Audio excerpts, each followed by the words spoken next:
అందరికీ నమస్తే. Welcome to TR TV. నేను మీ తిరుపతి. తెలంగాణ రాష్ట్ర ముఖ్యమంత్రి రేవంత్ అన్న 68వ ఢిల్లీకి పోబోతున్నాడు. ఢిల్లీ అధిష్టానంతో రేవంత్ అన్న భేటీగా పోతున్నాడు.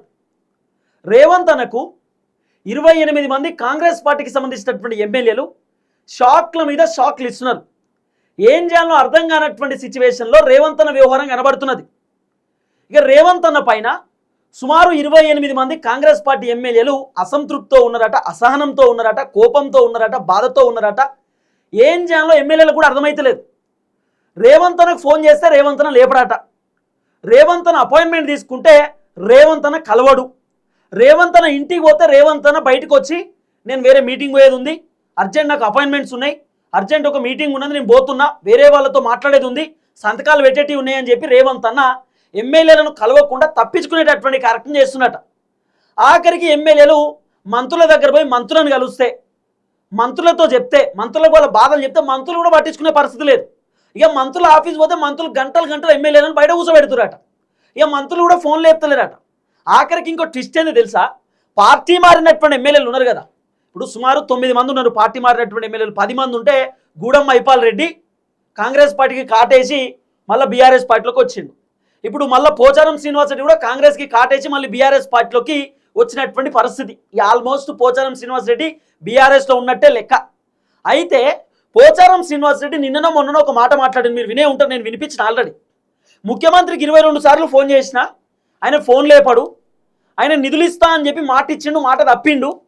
మా నియోజకవర్గానికి నిధులు వస్తలేవు, మా నియోజకవర్గానికి బడ్జెట్ శాంక్షన్ చేస్తలేడు, నాకు ఇబ్బంది అవుతుంది. బీఆర్ఎస్ గవర్నమెంట్ ఉన్నప్పుడు నేను ఇంటికాడ కూర్చుంటే జీవోలు పాస్ అయ్యేటి, నేను ఇంటికాడ కూర్చుంటే నాకు పని అయిపోయేటి. ఇలా పని అయ్యే పరిస్థితి లేదు. గవర్నమెంట్లో చెప్పినట్టు ఎవరు వింటలేరు. అసలు గవర్నమెంట్ ఉందా లేదా అనిపిస్తుంది. నాకు చాలా ఇబ్బంది అనిపిస్తుంది. నేను ఇట్లయితే ఒక నిర్ణయం తీసుకుంటా, నేను ఇక కాంగ్రెస్కి గుడ్ బై చెప్పి మళ్ళీ బీఆర్ఎస్లోకి వెళ్ళిపోతా అన్నట్టు మాట్లాడిండు పోచారం శ్రీనివాస్ రెడ్డి. పోచారం ఒక్కడే కాదు, మునుగోడు ఎమ్మెల్యే రాజగోపాల్ రెడ్డి చెప్పిండు, అసెంబ్లీలో మాట్లాడిండు, మా నియోజకవర్గానికి నిధులు వస్తలేవు, మా నియోజకవర్గానికి బడ్జెట్ శాంక్షన్ అయితలేదు, మా నియోజకవర్గంలో ఏదైతే కాంట్రాక్ట్ పనులు ఉంటాయో ఆ కాంట్రాక్టులకు బిల్లులు కూడా వస్తలేవు, మాకు చాలా తిప్పలవుతుంది. ఏమనంటే ఖమ్మంకే పోతున్న నిధులు మొత్తం ఎవరెవరికి ఖమ్మంలో బట్టి విక్రమార్క, పొంగులేటి శ్రీనివాసరెడ్డి, తుమ్మల నాగేశ్వరరావుకు మాత్రమే నిధులు పోతున్నాయి, మిగతా వాళ్లకు నిధులు వస్తలేవు, మాకు చాలా ఇబ్బంది అవుతుందని చెప్పి ఓవైపు రాజగోపాల్ రెడ్డి కూడా మాట్లాడేటటువంటి కార్యక్రమం చేసిండు. తర్వాత ఇప్పుడు కాంగ్రెస్ పార్టీకి సంబంధించినటువంటి ఎమ్మెల్యేలు ముఖ్యమంత్రి రేవంత్ రెడ్డి గారి పైన కోపంతో ఉన్నారు. ఏందా కోపం అంటే, రేవంత్ అన్నను ఎన్నిసార్లు అడిగినా కూడా నియోజకవర్గ డెవలప్మెంట్ కోసం పైసలు ఇస్తలేరట. ఎన్నిసార్లు రేవంత్ అన్నను కలిసే ప్రయత్నం చేస్తే రేవంత్ అన్న కలుస్తలేడు. ఆఖరికి మంత్రుల దగ్గరికి ఎమ్మెల్యేలు పోయి, సార్ మా కాన్స్టిట్యున్సీకి ఒక 50 కోట్లో, ఓ 20 కోట్లో, 10 కోట్లో ఏమని చెప్పుర్రి, మా నియోజకవర్గంలో ఆ మోరీలన్నా లేకపోతే రోడ్లన్నా, ఓ స్కూలో గుడో ఓ కాలేజో ఏదో ఒకటి కడతాం, ఏదో డెవలప్మెంట్ చేస్తాం, లేకపోతే జనాలు మా పైన తిరుగుబాటు చేస్తుర్రు, జనాలు మమ్మల్ని తిడుతుర్రు, జనాలు మమ్మల్ని విమర్శిస్తుర్రు, నువ్వు గెలిచినటువంటి 2.5 సంవత్సరాలలో మా ఊరికి నువ్వేం చేయలే, మా మండలానికి నువ్వేం చేయలే, మా జిల్లాకి ఏం రాలే, మా నియోజకవర్గానికి ఏం రాలే, నువ్వు వేస్ట్ అని చెప్పి నన్ను చాలామంది తిడుతుర్రు. నేను నా నియోజకవర్గంలో తలెత్తుకోలేకపోతున్నా, ఇబ్బంది అవుతుంది. సార్ దయచేసి ప్లీజ్ మీరు చెప్పండి ముఖ్యమంత్రి గారికి, మిమ్మల్ని కలిసి మాట్లాడుతున్నాం, మీరు దయచేసి చెప్పండి మంత్రులకు చెప్తే మంత్రులు ఎమ్మెల్యేలకు చెప్తురట, నాకే నిధులు ఇస్తలేడు రేవంత్ రెడ్డి, నా కాన్స్టిట్యున్సీ మొత్తం ఆగమాగం ఉంది, మీకేం చెప్పాలి, నా దగ్గర ఏం లేదు, పోయి బట్టి విక్రమార్కకు చెప్పండి అని చెప్పి మంత్రులు చెప్తురట. ఇక ఎమ్మెల్యేలు పోయి బట్టన్నకు చెప్తే, ఇక బట్టన్న ఏమో మీరు రేవంత్ అన్నకు చెప్పురు, రేవంత్ అన్న ఓకే అంటే నేను ఏమన్నా చేస్తా, నాకేం అవసరం, నాకేట తెలుస్తుంది, ముఖ్యమంత్రి చెప్తే నేను వింటా అని చెప్పి బట్టన్న. ఆఖరికి రేవంత్ రెడ్డి దగ్గరికి ధైర్యం చేసి 2-3 ఎమ్మెల్యేలు పోయిరట. ధైర్యం ఏముంటుంది, ఇక వాళ్ళ బాధలు చెప్పుకోనికి పోయి రేవంత్ అన్న తోటి అన్న మా నియోజకవర్గానికి నిధులు వస్తలేవు, జర మా నియోజకవర్గానికి 50 కోట్లు 100 కోట్లు శాంక్షన్ చేయి, ఏదో ఒక పని చేసుకుంటాం, ఏదో డెవలప్మెంట్ చేస్తా, ఓ చిన్నపాటి స్కూల్ రిపేర్ చేపిస్తా, లేకపోతే ఓ రోడ్ వేస్తా, సీసీ రోడ్లు వేస్తా, బుగ్గలన్నీ వేపిస్తా, ఊళ్ళే జిహెచ్ఎంసీ ట్రాక్టర్లకు పెట్రోల్ డీజిల్ అన్న కొట్టిస్తా, ఏదో ఒకటి చేయన్నా అంటే రేవంత్ అన్న నేను చెప్పేస్తా, మీరు బట్టన్న దగ్గర పోయి బట్టన్న దగ్గర తీసుకోండి, బట్టి విక్రమార్కతో మాట్లాడు, ఫైనాన్స్ మినిస్టర్ ఆయనే కదా, ఆర్థిక శాఖ మంత్రి ఆయనే కన్ఫర్మ్ చేస్తే మీకు వచ్చేస్తాయి నిధులు అని రేవంత్ అన్న బట్టన్న మీదే చెప్తున్నట. బట్టన్న దగ్గర పోతే బట్టన్న ఏమో రేవంత్ అన్న మీద, రేవంత్ అన్న బట్టన్న మీద, ఒకళ్ళ మీద ఒకళ్ళు వేసుకునే కార్యక్రమం చేస్తారు. దీన్ని బట్టి చూస్తే ఏమర్థమైందంటే వీళ్ళ తన పైసలు లేవు, దుబారా ఖర్చు చేయడానికి రేవంత్ అన్న దగ్గర పైసలు ఉన్నాయి తప్ప నియోజకవర్గాన్ని అభివృద్ధి చేయడానికి రేవంత్ అన్న దగ్గర పైసలు లేవు. ఇక ఎమ్మెల్యేలు కూడా కన్ఫర్మ్ అయిపోయింది, ఏమని, రేవంత్ అన్న మంచిగానే ఉంటాడు, మంత్రులు మంచిగానే ఉంటారు, ఎమ్మెల్యేలు బిస్కెట్ అవుతుర్రు. ఎందుకంటే రేపటి రోజు ఎమ్మెల్యేలు గెలవాలంటే నియోజకవర్గంలో ఏదో ఒక పని చేయాలి, లేకపోతే గెలవరు. ఇప్పుడు బీఆర్ఎస్ పార్టీ ఓడిపోవడానికి గల కారణం ఏంది? కేసీఆర్ అద్భుతమైనటువంటి పనులు చేసిండు, ఒకటి రెండు కాదు. కేసీఆర్ గొప్ప గొప్ప పనులు చేసిండు తెలంగాణలో. ఎమ్మెల్యేలు ఎందుకు ఓడిపోయారు? కేటీఆర్ గెలిచిండు, హరీష్ రావు గెలిచిండు, కేసీఆర్ గెలిచిండు, మరి వీళ్ళు ఎందుకు ఓడిపోయారు? ఎమ్మెల్యేలు ఓడిపోవడానికి గల కారణం ఏంది? ఎందుకంటే ఎమ్మెల్యేలు నియోజకవర్గాలలో గట్టిగా పనిచేయలే, భూములు కబ్జాలు పెట్టిరు, దందాలు చేసిరు, మహిళలను ఇబ్బంది పెట్టిరు, ఇట్లా ఎమ్మెల్యేల పైన రకరకాల ఆరోపణలు ఉన్నాయి బీఆర్ఎస్ పార్టీ ఎమ్మెల్యేల పైన, అందుకే ఓడిపోయారు. జనాలు కూడా బీఆర్ఎస్ పార్టీ ఎమ్మెల్యేలు ఓడగొట్టడానికి కారణం ఏంది? వాళ్ళ పైన ఉన్నటువంటి ఆరోపణలు వాళ్ళు నియోజకవర్గంలో ఏ పని చేయలే, ఉన్నాయని దోసుకదిన్నారు. ఇప్పుడు కాంగ్రెస్ ఎమ్మెల్యేలు కూడా నియోజకవర్గంలో ఏ పని చేస్తలేరు కాబట్టి జనాలు ఏమనుకుంటారు? ఉన్నాయి ఇంకా దోస్తురు తప్ప ఏం చేస్తలేరు, కాబట్టి ఎమ్మెల్యేలు మళ్ళీ గెలవద్దు, ఈ ఎమ్మెల్యే మాకు వద్దు నాయన అంటారు జనం. అందుకే ఎమ్మెల్యేలు టెన్షన్ పడుతున్నారు. మళ్ళీ 2028లో గెలవం, మళ్ళీ 2028 గెలవాలంటే ఏదో ఒకటి చేయాలి. ఏదో ఒకటి చేయాలంటే ఎమ్మెల్యేల జేబులోకి వెళ్ళి పెడతారా? పైసలు పెట్టరు కదా. నియోజకవర్గాలకు అభివృద్ధి కోసం ముఖ్యమంత్రి అన్న బడ్జెట్ శాంక్షన్ చేయాలి. ముఖ్యమంత్రి పైసలు ఇస్తే ఈ ఎమ్మెల్యేలు ఏమన్నా చేసుకుంటారు, కానీ ముఖ్యమంత్రి ఏమి ఇచ్చే పరిస్థితి లేదు. ఈ ఎమ్మెల్యేలు ఎక్కడ తిరిగినా కూడా ఎమ్మెల్యేలకు బడ్జెట్ వస్తలేదు. దాదాపు 28 మంది ఇంక్లూడింగ్ బీఆర్ఎస్ పార్టీలకు వెళ్ళి కాంగ్రెస్ పార్టీలకు వచ్చినటువంటి పార్టీ మారినటువంటి ఎమ్మెల్యేలకు కూడా ఎక్కడ కూడా నిధులు వచ్చే పరిస్థితి లేదు. ఎక్కడ కూడా నియోజకవర్గ డెవలప్మెంట్ కోసం బడ్జెట్ శాంక్షన్ చేసే పరిస్థితి లేదు రేవంత్ రెడ్డి ప్రభుత్వం. అంత ఆగమాగం situation. Revanth Reddy open up అవుతుండట, మా దగ్గర సిల్లిగా అవ్వలేవు, పైసలు లేవు, ఏం చేయాలో మాకే అర్థమవుతలేదు, జీతాలకే పైసలు లేవు, మీకేడికెళ్ళి ఇవ్వాలి, మేమేం చేయాలి, మాకు అర్థమవుతలేదు అని రేవంత్ రెడ్డి ఓపెన్ అప్ అవుతున్నాడు. కాబట్టి ఎమ్మెల్యేలు కూడా మంత్రులకు చెప్తే మంత్రులు ఏం చెప్పే పరిస్థితి లేదు.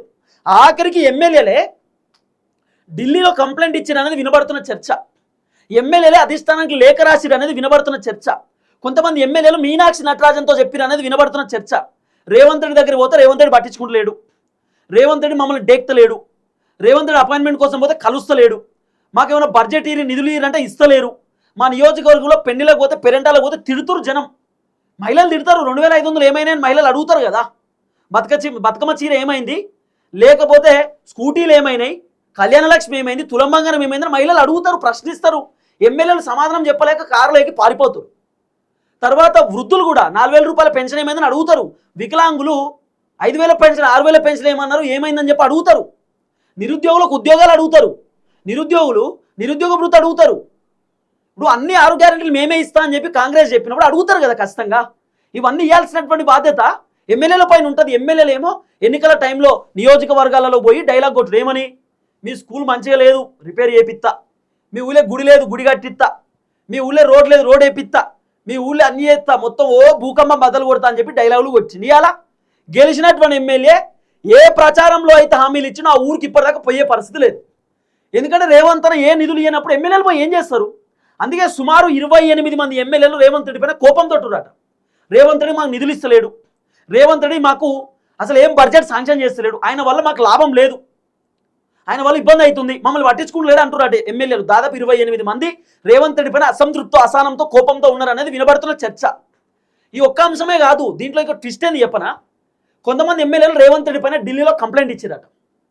ఢిల్లీలో కంప్లైంట్ ఇస్తే మొన్న రేవంత్ రెడ్డి ఢిల్లీ పోయింది కదా, 67వసారి ఢిల్లీ పోయినప్పుడే రేవంత్ రెడ్డికి చెప్పిరట, నీ పనితీరు చక్కగా లేదు, నువ్వు ఇట్లనే నీ పర్ఫార్మెన్స్ ఉంటే నిన్ను దించేస్తాం, నీతో పాటు మంత్రుల పర్ఫార్మెన్స్ బాగాలేకపోయినా మంత్రులను దించేస్తాం, మీ వల్ల ప్రభుత్వానికి డ్యామేజ్ అయితే, మీ వల్ల కాంగ్రెస్ పార్టీకి డ్యామేజ్ అయితే ఎవరినైనా సరే తీసేస్తాం, ఇట్లా చేసుడు కరెక్ట్ కాదని చెప్పి రేవంత్ రెడ్డి మంత్రులకు కూడా అధిష్టానం చెప్పిరట. ఇప్పుడు 68వసారి రేవంత్ రెడ్డి ఢిల్లీ పోతుంది. కారణం ఏంది? కొన్ని నామినేటెడ్ పోస్టులను భర్తీ చేసేది ఉన్నాయి, తర్వాత ఈ మంత్రి పదవులను ఫుల్ఫిల్ చేసేది ఉన్నాయి, కొంతమంది మంత్రులను కూడా తీసేయబోతున్నారట. తర్వాత ఎమ్మెల్యేలు కూడా ముఖ్యమంత్రి పైన కంప్లైంట్ ఇచ్చారు ఢిల్లీకి. అందుకే రేవంత్ ఇప్పుడు ఎక్స్ప్లెనేషన్ ఇచ్చుకోవాలి కదా ఢిల్లీకి పోయి, నువ్వు ఎమ్మెల్యేలను ఎందుకు పట్టించుకున్నావు, నియోజకవర్గాలకు ఎందుకు నువ్వు బడ్జెట్ శాంక్షన్ చేసినావు, 3,47,000 కోట్ల రూపాయలు ఏం చేసినావు, ఏడపోయిన పైసలు ఏం చేస్తారు ఏం కథ అని ఢిల్లీ అడిగితే రేవంత్ చెప్పాలి సమాధానం. ఎమ్మెల్యేలు కూడా ఇప్పుడు రేవంత్ పైన కంప్లైంట్ ఇచ్చారట ఢిల్లీలో. రేవంత్ ఇప్పుడు 68వసారి మళ్ళీ విమానంలో ఢిల్లీకి పోతున్నాడు. ఢిల్లీకి పోయి అధిష్టానంతో ఇప్పుడు మాట్లాడతాడు. సో ఎమ్మెల్యేలు మాత్రం కోపంగా ఉన్నారట రేవంత్ రెడ్డి మీద, ఎందుకంటే రేవంత్ పట్టించుకునే పరిస్థితి లేదు, రేవంత్ ఏం చెప్పే పరిస్థితి లేదు. ఎమ్మెల్యేలు ఏమో పాపం సఫర్ అవుతారు, ఇబ్బంది పడుతురు. నియోజకవర్గానికి నిధులు రాక, నియోజకవర్గానికి అట్లీస్ట్ ఆ కాంట్రాక్టర్లకు బిల్లులు ఇవ్వక ఎమ్మెల్యేలు చాలా తిప్పలు పడుతురు, సఫర్ అవుతారు. బీఆర్ఎస్ హయాంలో రావాల్సినటువంటి బిల్లులు కూడా ఇప్పటిదాకా రాలే. ఏమన్నా అంటే మరి బీఆర్ఎస్ గవర్నమెంట్ ఉన్నప్పుడు మేము రోడ్లు వేసినాం, కాంట్రాక్ట్ పనులు చేసినాం, ₹1 బిల్లు అయింది, మేమే అప్పు చేసి బిల్లులు చెల్లించుకున్నాం, ఇప్పుడు మాకు బిల్లులు గవర్నమెంట్ నుండి రావాలంటే గవర్నమెంట్ చెప్తున్నట్ట కదా మీరు కేసీఆర్ హయాంలో పనిచేసుకున్నారు కాబట్టి కేసీఆర్ వచ్చినప్పుడే మళ్ళీ బిల్లు తీసుకోండి, మేమేం చేయాలి అని చెప్పి కాంగ్రెస్ వాళ్ళు చెప్తారు. ఇది ఎక్కడ కథ? గవర్నమెంట్ ఏదైనా గవర్నమెంటే కదా, కాకపోతే పార్టీలు మారొచ్చు, గవర్నమెంట్ ఒకటే, ప్రభుత్వ అధికారులు మారారు కదా. ఇవాళ ఉన్నటువంటి ఎంఆర్ఓ రేపు మళ్ళీ బీఆర్ఎస్ అధికారంలోకి వస్తే బీఆర్ఎస్లో పనిచేస్తాడు. ఇవాళ ఉన్నటువంటి పోలీస్ అధికారులు రేపు ఇంకో గవర్నమెంట్ వస్తే గవర్నమెంట్ కింద పనిచేస్తారు. దాంట్లో ఉన్నది ఏంది? గవర్నమెంట్ సెక్టార్స్, గవర్నమెంట్కి సంబంధించిన వ్యవహారం అట్నే ఉంటుంది. కేవలం పార్టీలు మారుతాయి, అంటే పొలిటికల్ పార్టీలు, పవర్ మారుతుంది, గవర్నమెంట్ సేమ్ పవర్ మాత్రమే చేంజ్ అవుతుంది. కానీ అసలు రకరకాల వ్యవహారం నడుస్తున్నది ఇప్పుడు తెలంగాణలో అయితే. కానీ 28 మంది ఎమ్మెల్యేలు ఇంక్లూడింగ్ సుమారు 19 మంది ఎమ్మెల్యేలు కాంగ్రెస్ పార్టీకి సంబంధించినటువంటి వాళ్ళు అయితే, పార్టీ మారినటువంటి 9 మంది ఎమ్మెల్యేలు కూడా రేవంత్ రెడ్డి పైన అసంతృప్తితో, అసహనంతో ఉన్నారు. అంతేందుకండి ఇలా ఎంత విచిత్రం అంటే, కాంగ్రెస్ పార్టీ ఎమ్మెల్యేలే నేను సీఎం క్యాండిడేట్ అంటారు. మొన్న అనిరుద్ రెడ్డి అన్న జడ్చర్ల ఎమ్మెల్యే ఆయన ఒక టీవీ ఛానల్లో చెప్తున్నాడు, నేను ఇంకోసారి గెలిస్తే నేను సీఎం అంటుండు. చాలా విచిత్రం అనిపిస్తుంది. అంటే అడ్మినిస్ట్రేషన్ ఒక వ్యక్తి చేతిలో ఉంటే ఆయన అంతా నడిపేయగలుగుతాడు. కానీ ఇక్కడ అట్లా లేదు. రేవంత్ అన్న సీఎం, మంత్రులు సీఎం, ఎమ్మెల్యేలు సీఎం. మొన్న రాజ్ ఠాకూర్ అన్న చెప్తున్నాడు, ఎమ్మెల్యే, మాకెవరైనా అడ్డొస్తే అడ్డంగా నరికేస్తామని చెప్పి ఆయన మాట్లాడుతూ, మా సీఎం ఎవరు ఆయన శ్రీధర్ బాబు అన్న, ఇయో నేనేమో మంత్రి, నా కింద వీళ్ళు పనిచేస్తున్నారు, ఇది మా పోర్ట్ఫోలియోస్, ఇది మా ఏమంటారు క్యాబినెట్ అని చెప్తున్నాడు. ఏం చెప్పాలి? ఎవరు ఇష్టం ఉన్నట్టు వాళ్ళు మాట్లాడు. కాంగ్రెస్లో ఎవరిష్టం వాళ్ళకి స్వేచ్ఛ, ఫుల్ ఫ్రీడమ్, ఏదైనా మాట్లాడుకోవచ్చు, ఏదైనా చెప్పుకోవచ్చు అన్నట్టు. ఇప్పుడు ఒక వ్యక్తి చేతిలో పెత్తనం ఉండి ఆయనే మొత్తం నడిపిస్తే ఆయన చెప్పినట్టు వింటారు. కాంగ్రెస్లో అట్లా ఉండదు. రేవంత్ రెడ్డి వినకపోతే రేవంత్ రెడ్డి మీద కంప్లైంట్ ఇస్తారు. మంత్రులు రేవంత్ రెడ్డి చెప్పినట్టు వినకపోతే మంత్రుల పైన రేవంత్ రెడ్డి కంప్లైంట్ ఇచ్చిండు ఢిల్లీలో. ఉత్తమ్ కుమార్ రెడ్డి చెప్పినట్టు ఇంటలేడు, కోమటిరెడ్డి చెప్పినట్టు ఇంటలేడు, కొండా సురేఖ చెప్పినట్టు ఇంటలేదు, పొన్నం ప్రభాకర్ ఇష్టం ఉన్నట్టు చేస్తుండు, జూపల్లి కృష్ణరావు ఇష్టం ఉన్నట్టు చేస్తుండు, వీళ్ళని తీసేయాలి, వీళ్ళ ప్లేస్లో వేరే వాళ్ళని పెడదాం, నేను చెప్తే వీళ్ళు నన్ను డెక్తలేరని రేవంత్ అన్న ఢిల్లీలో కంప్లైంట్ ఇచ్చిండట. ఇవే కంప్లైంట్లే ఉంటాయి మొత్తం కాంగ్రెస్లో. కానీ రేవంత్ అన్న పైన 28 మంది ఎమ్మెల్యేలు కోపంతో ఉర్రాట. రేవంత్ రెడ్డి మాకు నిధులు ఇస్తలేడు, మమ్మల్ని పట్టించుకుంటలేడు, మంత్రుల దగ్గర పోతే మంత్రులు పట్టించుకుంటలేరు, ఏందో మాకు అర్థమవుతలేదు అనేది ఎమ్మెల్యేల వర్షం. చూద్దాం ఏం జరగబోతుందో. ఈ వీడియో అందరికి షేర్ చేసేటటువంటి కార్యక్రమం చేయండి. అందరికీ నమస్తే, థ్యాంక్ యూ సో మచ్. జై తెలంగాణ.